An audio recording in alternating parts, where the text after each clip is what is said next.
ఒక గుడ్డివాడైన ధృతరాష్ట్రుడికి, ఒక పాండురోగి అయిన పాండురాజుకి ఇంకా విదురుడికి పెళ్లి ఎలా చేయాలో భీష్ముడికి అర్థమవడం లేదు. ఇక విదురుడి సలహా మేరకు గాంధార దేశం అంటే ప్రస్తుతం ఉన్న ఆఫ్ఘనిస్తాన్ రాజకుమారి అయిన గాంధారి దేవిని భీష్ముడు ధృతరాష్ట్రుడికి ఇచ్చి పెళ్లి చేయాలని చెప్పి నిశ్చయించుకుంటాడు. ఎందుకంటే గాంధారి దేవి 100 మంది కొడుకులు తనకు పుట్టేలా మహాశివుడి దగ్గర వరం పొందుతుంది. ఆమెతో గుడ్డివాడైన ధృతరాష్ట్రుడికి పెళ్లి జరిపిస్తే 100 మంది వారసులు పుడతారు. 100 మంది వారసులు పుడితే కురువంశం అభివృద్ధి చెందుతుందని చెప్పి భీష్ముడు అనుకుంటాడు. ఇక కొన్ని నెలల తర్వాత గాంధార దేశానికి వెళ్లి శకుని చెల్లి అయిన గాంధారిని ధృతరాష్ట్రుడికి ఇచ్చి పెళ్లి చేయాలనే ప్రయత్నంలో గాంధారిని ముందు కూర్చోబెట్టుకుని భీష్ముడు, అమ్మ గాంధారి, మా రాజ్యానికి రాజైన ధృతరాష్ట్రుడు చాలా శక్తివంతుడు, నీతివంతుడు, న్యాయవంతుడు, ఒక గొప్ప జ్ఞాని, మహావీరుడు అని చెప్పి ఇలా చెప్తూనే వెళ్తాడు. ధృతరాష్ట్రుడి గురించి అన్ని చెప్పిన తర్వాత చివర్లో అతను పుట్టుడుతోనే గుడ్డివాడని చెప్పి చిన్నగా చెప్తాడు. భీష్ముడు అలా చెప్పడంతో శకునికి పట్టడానికి కోపం వస్తుంది. ఆ కోపంలో భీష్ముడితో, భీష్మ, ఒక గుడ్డివాడిని పెళ్లి చేసుకోవాల్సిన అవసరం నా చెల్లెకి లేదు. మంచి విషయాలన్నీ ముందు చెప్పి గుడ్డివాడని చెప్పి చివర్లో చెప్తావా, ఇది ఎక్కడి న్యాయం అని చెప్పి అంటాడు. శకుని నోట ఆ మాటలు విన్న గాంధారి వెంటనే పరిగెత్తుకుంటూ వెళ్లి తలుపు వేసుకుంటుంది. ఇక అందరూ భయంతో తనేమన్నా చేసుకుంటుందని చెప్పి తలుపులు గట్టిగా కొట్టడం మొదలు పెడతారు.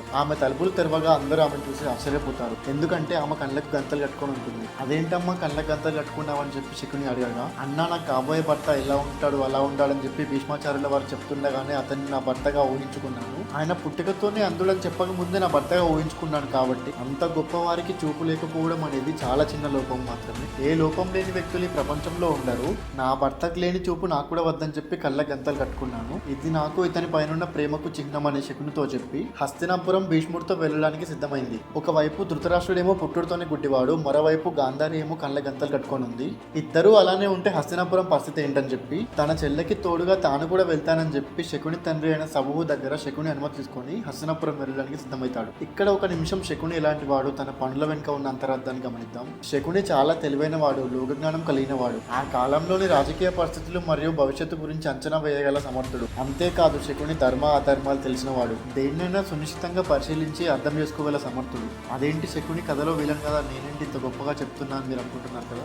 అదేం లేదు, శకునిని ఒక కుటిల రాజకీయాలకు పాల్పడే వ్యక్తిలాగా, తంత్ర విద్యలు తెలిసిన ఒక మాయ మనిషిలా శకునిని చిత్రీకరించారే గాని అతని యొక్క నిజమైన స్వభావం ఎవరు తెలుసుకోలేకపోయారు. మహాభారతం అనే ఒక గొప్ప చరిత్రలో జనాలందరినీ అలరించడం కోసం శకుని పాత్రను విలన్ లాగా చిత్రీకరించారు. మహాభారతంలో మనకు తెలిసిన శకునికి నిజమైన శకునికి చాలా తేడా ఉంది. శకుని తన తండ్రి నడిచిన ధర్మ మార్గమే అనుసరించాడు. ప్రజలందరూ బాగుండడం కోసం ఏం చేసినా తప్పు కాదని చెప్పి ఆలోచించేవాడు శకుని. తన చెల్లె శ్రేయస్సు కోసం తనతో వెంట వెళ్ళిన శకుని తన తండ్రి నూరు పోసిన ఆశయాలను కూడా వెంట తీసుకుని వెళ్ళాడు. శకుని తండ్రి భరత వర్షంలో జరిగిన ఎన్నో అన్యాయాలను గమనించి ఎంతో బాధపడుతుండేవాడు. భీష్ముడి వంటి ధర్మాత్ముడు చక్రవర్తి కాకపోవడం ఎంతో బాధాకరం అని చెప్పి చెప్తుండేవాడు. కురు సామ్రాజ్యం యొక్క చక్రవర్తి పాలన కింద తమలాంటి ఎన్నో చిన్న రాజ్యాలు ఆధారపడి ఉంటాయని చెప్పి శకుని తండ్రి అంటుండేవాడు. తన చెల్లెకి అండగా ఉంటూ తాను చెప్పిన ఆశయాలు మరవద్దని చెప్పి శకుని తండ్రి శకునితో చెప్పి పంపిస్తాడు. ఇక భీష్ముడు పాండురాజుకి వ్రత అనే కన్యతో వివాహం జరిపిస్తాడు. ఆమె యాదవరాజు సురమహారాజు పుత్రిక. ఆమె సోదరుడు సాక్షాత్తు శ్రీకృష్ణుడి తండ్రి అయిన వసుదేవుడు. అలా కృష్ణుడి యొక్క మేనత్త అయిన బృదాదేవి కుంతి భోజుడు అనే రాజుకు దత్తపుత్రికగా వెళ్లి కుంతిగా పేరుగాంచింది. ఇక్కడ కుంతీదేవికి పాండురాజుకు వివాహం జరగక ముందే ఒక విచిత్రమైన సంఘటన జరుగుతుంది. ఒకరోజు దుర్వాస మహాముని కుంతి భోజుడు దగ్గరకు అతిథిగా వస్తాడు. అప్పుడు కుంతీదేవి ఆయనకు సమస్త మర్యాదలతో సేవలు చేస్తుంది. దానికి మెచ్చిన దుర్వాస మహాముని ఆమెకు వరం అనుగ్రహిస్తాడు. ఆ వరం యొక్క మంత్రం ఎంత గొప్పదంటే ఎంతటి మహాశక్తివంతమైన దైవమైనా కూడా ఆమె పుత్రుడిని ప్రసాదించాల్సిందే. కనుక ఆ మంత్రాన్ని కేవలం అత్యవసర పరిస్థితి ఏర్పడినప్పుడు అపధర్మంగా మాత్రమే ఉపయోగించాలని చెప్పి దుర్వాస మహాముని చెప్తాడు.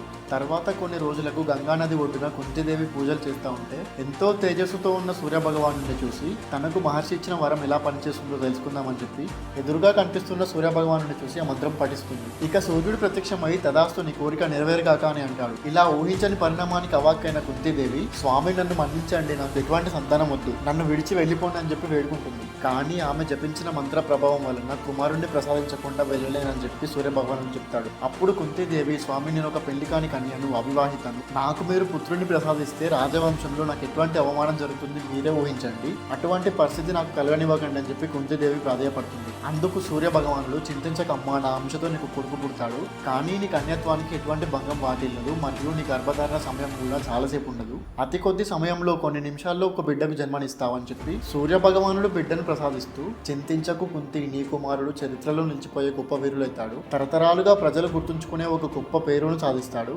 అతను పుట్టుకతోనే తెచ్చుకున్న సహజ కవచకుండలాలు అతన్ని ఆజన్మంతం కాపాడతాయని చెప్పి సూర్య భగవానుడు మంత్రకార్యం పూర్తవడంతోనే మాయమైపోతాడు. ఇక చేతిలో సూర్యుని తేజస్తో వెళ్ళిపోతున్న బిడ్డను చూసిన కుంతీదేవికి ఏం చేయాలో అర్థం కాదు. జరిగిన తప్పుకు బాధపడి బిడ్డను ఇంటికి తీసుకుపోలేక, రాజ్యం లోపలికి తీసుకొని వెళ్లే ధైర్యం చేయలేక కొద్దిసేపు బాధపడి ఒక కఠినమైన నిర్ణయం తీసుకుంటుంది. ఒకవైపు కన్నీళ్లు తుడుచుకుంటూ మరోవైపు ప్రేమగా ఆ బిడ్డను గుండెకు హత్తుకొని తన వంకగా చూసి నవ్వుతున్న బిడ్డను చివరిగా ముద్దాడి ఒక బుట్టలో పడుకోబెట్టి తనకున్న బంగారు ఆభరణాలన్నీ తీసి ఆ బుట్టలో వేసి యమునా నదిలో ఆ బిడ్డను వదిలిపెట్టి కాపాడమని చెప్పి సూర్యభగవానుని ప్రార్థిస్తుంది. ఇక నది ప్రవాహంలో కొట్టుకుపోతున్న ఆ బిడ్డను చూసి కొంచెం దూరం వరకు పరిగెత్తుకుంటూ వెళ్తుంది. ఆ బుట్ట దానిలో ఉన్న చిన్న పిల్లాడు దూరం అవుతూ ఉంటే కుంతిదేవికి దుఃఖం ఆగదు. ఇక కాసేపు అలానే చూస్తూ ఉండి అలసిపోయినట్టయి కన్నుదిరి కింద పడిపోతుంది. తాను మళ్ళీ లేచి చూసే వరకు ఆ బిడ్డ నది ప్రవాహంలో కనుమరుగైపోతాడు. ఇక ఎంతో బాధతో భారమైన గుండెతో మెల్లగా నడుచుకుంటూ అంతఃపురానికి వెళ్ళిపోతుంది. ఇక్కడ మీకు ఒక విషయం చెప్పాలి. ఆ బుట్టలో వేసిన బిడ్డ మరెవరో కాదు, సాక్షాత్తు సూర్యభగవానుడి కుమారుడైన కర్ణుడు. కర్ణుడు తాను పుట్టడంతోనే కన్న తల్లికి దూరమవుతాడు. ఇక కాలం గడిచినా కూడా ఆ సంఘటన కుంతీదేవి మనసులో అలానే ముద్రించబడి ఉంటుంది. ఇక కుంతీదేవికి పాండురాజుకు వివాహం జరిగిన తర్వాత ముద్రదేశపు రాజకుమారి మాద్రిని కూడా పాండురాజుకిచ్చి పెళ్లి చేస్తాడు భీష్ముడు. ఇక చివరి వాడైన విదురుడికి సులభానే కన్యతో వివాహం జరిపిస్తాడు భీష్ముడు. ఇక పాండురాజు, ధృతరాష్ట్రుడు, విదురుడు తమ సంసారాలు కొనసాగిస్తుండగా పాండురాజు అనేక రాజ్యాల మీద దండెత్తి వాటిని గెలుచుకొని వస్తూ ఉండేవాడు. రాజ్య విస్తీర్ణలో ఎన్నో అశ్వమేధ యాగాలు చేశాడు. కురు సామ్రాజ్య విస్తీర్ణలో ఎన్నో రాజ్యాలు గెలిచిన పాండురాజు కౌరవుల కీర్తి ప్రఖ్యాతలు అన్ని దిశలా వ్యాపింపజేశాడు. అలా సాగుతున్న రోజుల్లో ఒకనాడు పాండురాజు వేటకు వెళ్దామని చెప్పి సిద్ధమవుతాడు. పాండురాజు వేటకు వెళ్తున్న సమయంలో తమ భార్యలు కుంతి, మాద్రి ఇద్దరు పాండురాజుతో, స్వామి మీరు ధనుర్విద్యలో గొప్ప యోధులని విన్నాము, కానీ మీ విలువిద్య ఎప్పుడు ప్రత్యక్షంగా చూడలేదు, దయచేసి మమ్మల్ని కూడా మీతో తీసుకొని వెళ్ళండి అని చెప్పి అడుగుతారు. ఇక భార్యల కోరిక మేరకు పాండురాజు వాళ్ళిద్దరిని తీసుకొని వేటకు బయలుదేరుతాడు. కానీ ఆ రోజెందుకు ఒక్క జంతువు కూడా చిక్కదు. ఎదురుపడిన ప్రతి జంతువు ప్రాణరక్షణ కోసం పొదల్లో దాక్కోవడం మొదలు పెడతాయి. ఆ సమయంలో ఒక లేడీ జంట శృంగార కేలులో పాండురాజు కనిపిస్తాయి. కనిపించడమే ఆలస్యం పాండురాజు వాటిపైన బాణాలతో దాడి చేస్తాడు. పాండురాజు వేసిన బాణాలకు ఆ లేడీ జంట నేల కూలుతుంది. అక్కడ ఆడలేడి చనిపోగా మొగలేడి పాండురాజుతో, ఓ మహారాజా, నేను కందముడు అనే మనిషిని, నేను నా భార్యతో జంతు మైథున్యాన్ని అనుభవించడం కోసం జంతు వేషంలో ఉన్నాము. మా రూపాలను మార్చుకొని రతిక్రీడలో ఉన్న సమయంలో మా మీద బాణం వేసి నా ప్రాణాలు తీసావు. నిజానికి ఇటువంటి పరిస్థితిలో సింహం కూడా దాడి చేయడు, ఏ జంతువే కాదు ఎలాంటి వేటగాడు కూడా దాడి చేయడు. కానీ క్షత్రియుడైన నీవు అలా నాపై ఎలా దాడి చేశావు? నీవు కేవలం సరదా కోసమే నా ప్రాణాలు తీసావు. కాబట్టి నీవు చేసిన పనికి ప్రతిఫలంగా నీ భార్యలతో నువ్వు గడిపే సమయంలోనే మరణిస్తావని చెప్పి ఆ లేడీ చనిపోతుంది. ఇక జరిగిన విషయానికి ఎంతగానో చింతిస్తున్న పాండురాజు, నేను ఈ రోజు నుంచి వానప్రస్థాశ్రమాన్ని స్వీకరిస్తానని చెప్పి చెప్తాడు. ఇక మీరు నాతో రాకండి, నేను ఒక్కడనే వెళ్తానని చెప్పి పాండురాజు తన భార్యలిద్దరితో అంటాడు. ఆ మాటలు విన్న పాండురాజు భార్యలిద్దరూ, మీరు లేకుండా మేము ఉండలేం మహారాజా, మేము కూడా మీతో